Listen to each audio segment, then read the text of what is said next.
Mahigit sa 100 Marines ang namatay matapos palubugin ng US ang isang Iranian warship sa Indian Ocean, hudyat ng malaking eskalasyon sa lumalawak na labanan ng Washington at Tehran. Joanna Malari para sa balita. Hindi bababa sa 104 na katao ang namatay at higit 30 ang sugatan ng palubugin ng isang US submarine ng Iranian naval frigate kamakailan.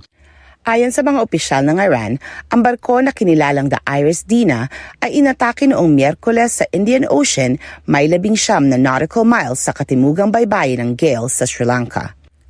Sinabi ng Iran na mabilis lumubog ang barko na ikinamatay ng 12 ng marino nito at ikinasugat ng iba pa.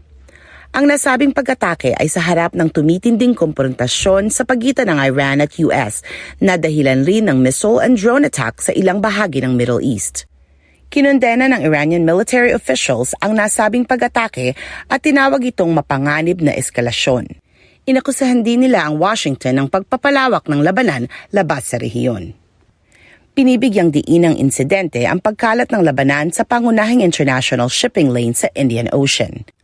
Pinangangambahan na dahil sa nasabing pag-atake, lalong iinit ang tensyon sa rehiyon at masasapanganib ang seguridad ng mahalagang ruta sa karagatan na ginagamit para sa daloy ng energy at cargo shipments sa mundo.